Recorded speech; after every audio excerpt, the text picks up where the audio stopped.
So obviously you two have been doing stuff together for ages. There's all the Black Dog stuff and before that even. Did you think when you had your first album out that 20 years later you'd still be working together?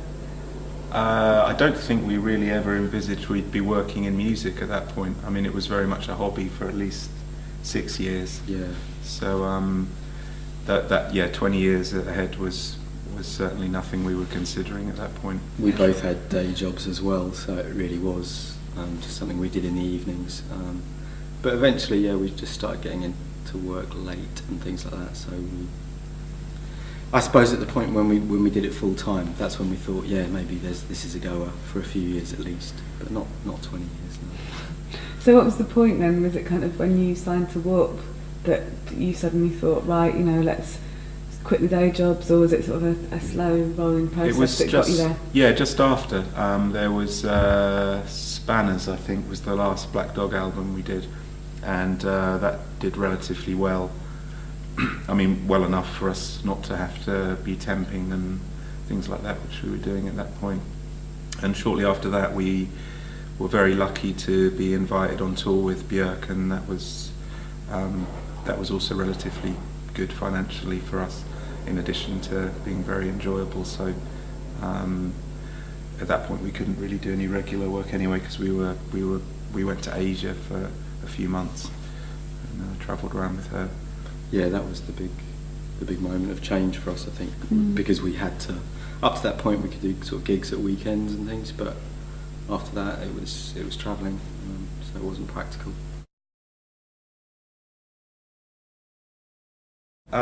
We just kind of bumped into her in a club one night, and she'd mentioned in a NME article that this was a long time ago when we were just the Black Dog, and she'd heard some of that material and enjoyed it, and I think we just introduced ourselves, and fairly soon after that we did a few sort of co-writes with her, and she mentioned the possibility of going on tour and if we'd be interested at some point in the future, and it was probably about a year later it happened. So it was sort of I suppose a kind of like a friendship initially, and then we ended up doing some work with her. So what was it like working with Bjork? That's great. Yeah. I mean, we were in terms of sort of performances, and we were playing incredibly small venues, and obviously she's playing kind of massive places, and we got to travel in Asia, which we hadn't done, which was very interesting, and it still is great for us to get out there. So it was a incredible experience, and as part of the band, obviously we got treated fairly well.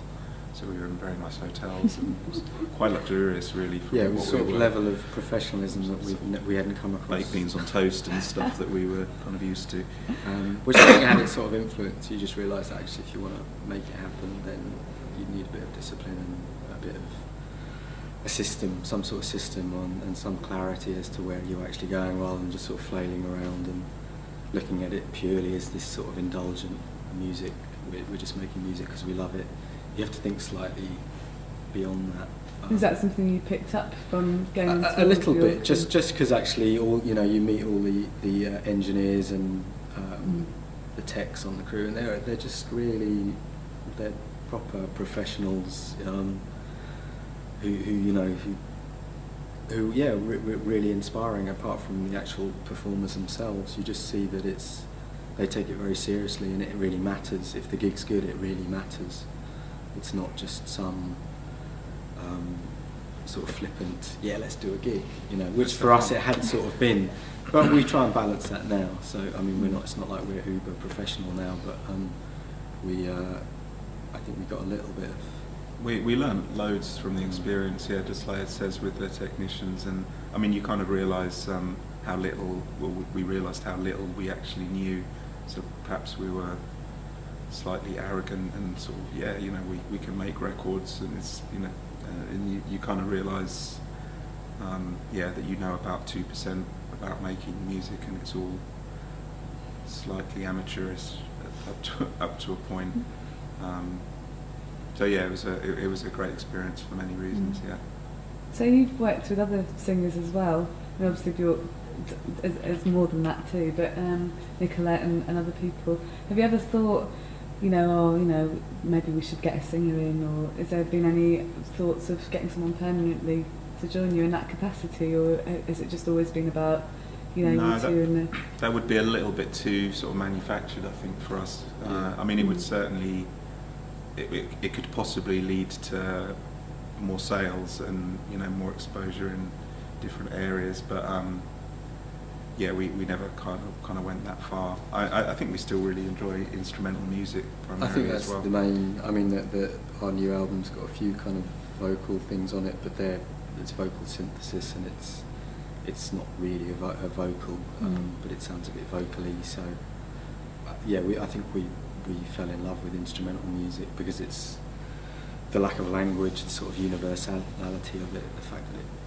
it doesn't need translation, or it doesn't have a particular meaning. It's very open and very free as well. There's not, something about a vocal line is slightly restrictive because it has to be in a language of some sort, and it has to have some sort of words. Generally, obviously, you can move slightly outside of that with sort of choral things that don't have any words, but it's also the humanising factor with electronic music. One of the appeals is this sort of alienating sound of it. The fact that you can't really hear the human in it, you can't hear the humanity in it. And that was one of the big attractions of computer music. Because it sounds novel, it sounds odd, it's something not quite human about the whole thing.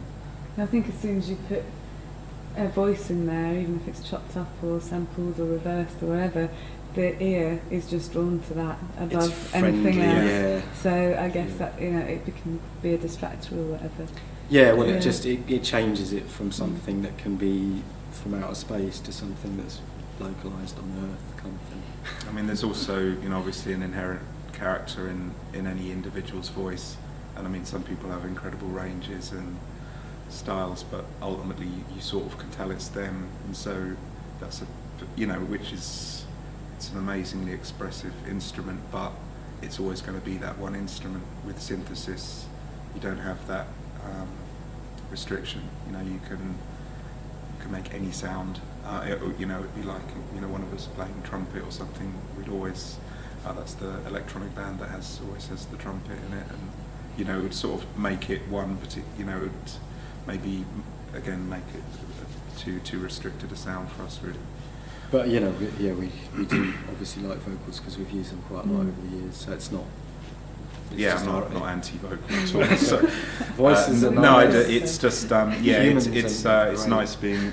We love humans.